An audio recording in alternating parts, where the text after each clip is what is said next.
Russia says it will adhere to nuclear arms limits for one more year after its last remaining deal with the United States expires in February.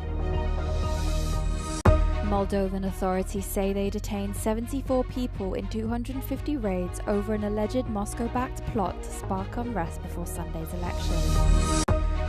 The Trump administration says Oracle will take over TikTok's algorithm for US users in a bid to avoid a nationwide ban. Russia says it will adhere to nuclear arms limits for one more year after the last remaining deal with the United States expires in February. Russia's President Vladimir Putin told members of his Security Council that Moscow would expect the US to follow Russia's example and stick to the treaty's limits. The New START deal, first signed in 2010 by then-Presidents Barack Obama and Dmitry Medvedev, limits each country to no more than 1,550 deployed nuclear warheads and 700 deployed missiles and bombers. On-site inspections under the deal have been dormant since 2020. In February 2023, Putin suspended Moscow's participation in the treaty, but stopped short of withdrawing from the pact altogether. Together, the US and Russia hold 90% of the world's nuclear arsenal. The future of the New START treaty has taken on increased importance at a time when Russia's full-scale invasion of Ukraine has pushed the two countries closer to direct confrontation.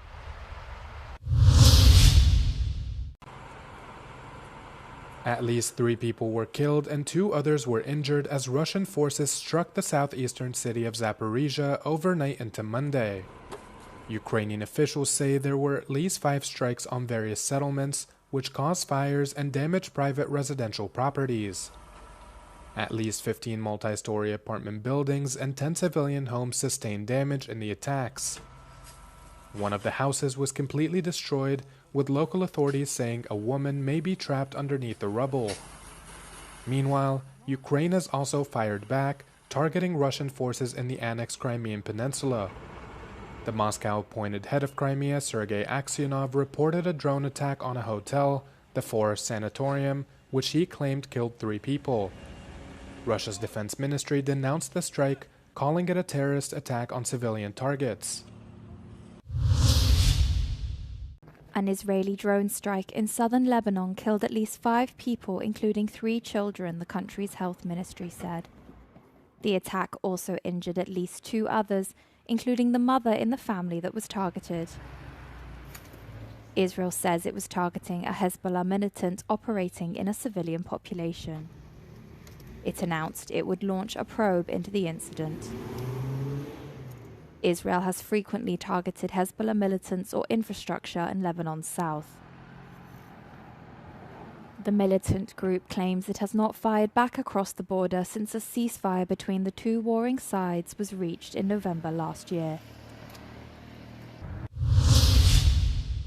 It's the largest protest ever organized by Italy's trade unions held in support of civilians in Gaza and the international humanitarian mission, the Global Summit Flotilla, which is attempting to deliver aid to war-torn Gaza. Strikes were called last week and are expected to disrupt both the private and public sectors. Maritime transport, logistics, education are all expected to be affected by the general strike. When it comes to the railway network, the strike is due to continue until late on Monday, with local transport being affected in several cities.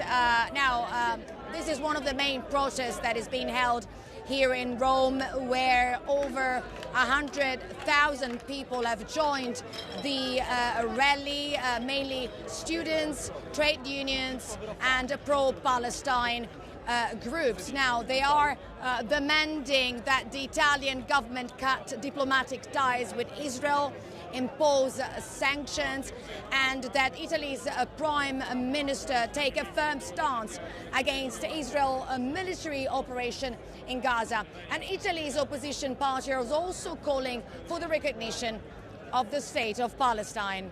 Giorgio Orlandi for Euronews in Rome.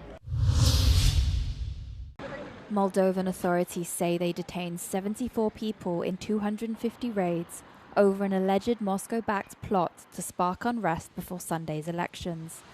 Prosecutors say the plot was coordinated from Russia through criminal groups. Azi, cu toată seriozitatea, vă spun că suveranitatea, independența, integritatea și viitorul nostru european sunt în pericol. Kremlinul aruncă cu sute de milioane de euro pentru a cumpăra sute de mii de voturi pe ambele maluri ale Nistrului, dar și în afara țării. Oamenii sunt intoxicați zilnic cu zeci de minciuni. Sute de persoane sunt plătite pentru ca să provoace dezordini, violență și să sperie lumea. Sunday's vote is seen as a crucial test to whether Moldova stays on its pro-European path or shifts closer to Russia. The country has already experienced disinformation campaigns aimed at discrediting Maia Sandu's pro-European government.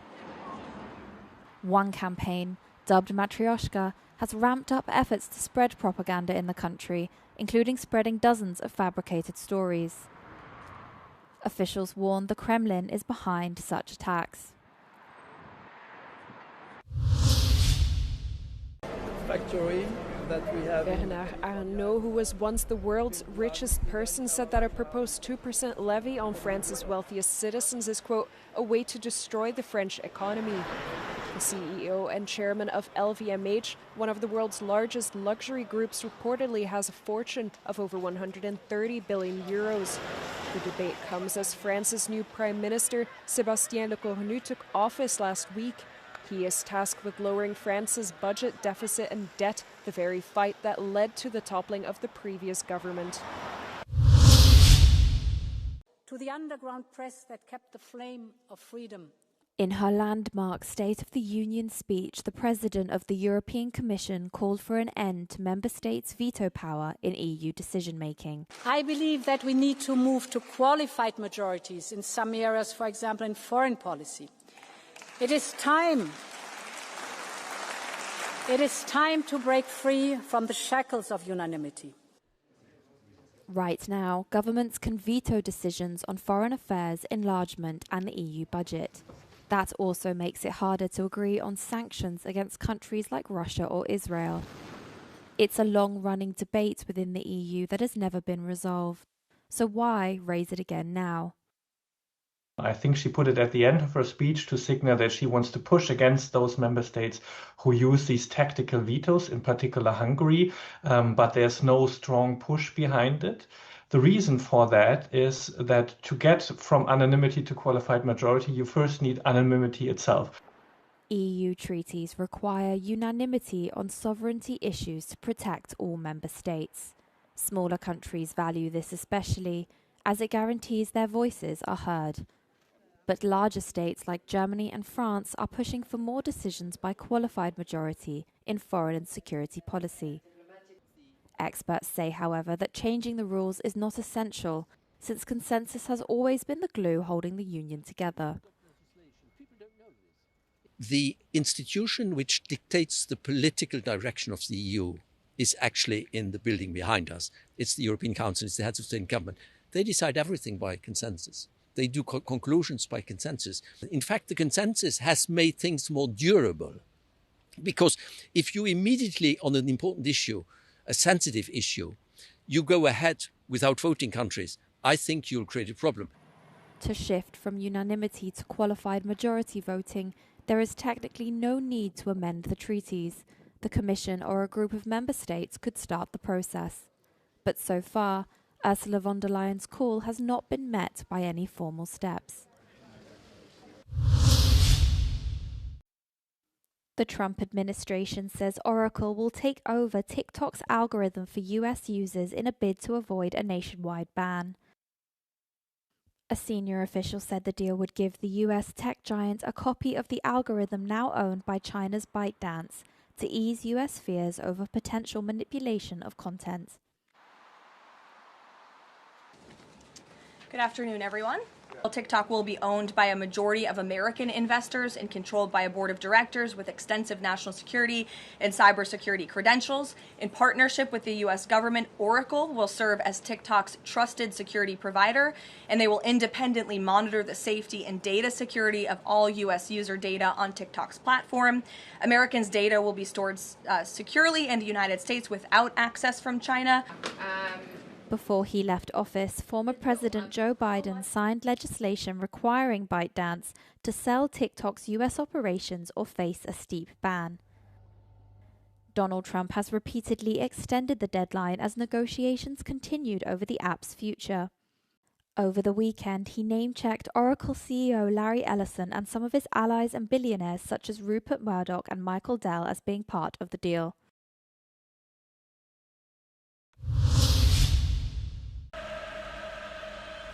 North Korean leader Kim Jong-un says he still has good memories of previous meetings with US President Donald Trump and suggested he is open to further talks. However, he urged Washington to drop its demand that the country surrenders its nuclear weapons. Speaking to Pyongyang's parliament on Sunday, Kim also stressed that he has no intention of ever resuming dialogue with rival South Korea. The North Korean leader's comments came as his South Korean counterpart, Lee Jae-myung, will travel to New York for the upcoming United Nations General Assembly. At the summit, the South Korean leader will also address nuclear tensions on the Korean peninsula and call on North Korea to return to talks. Meanwhile, Donald Trump is expected to visit South Korea next month to attend the Asia-Pacific Economic Cooperation Summit.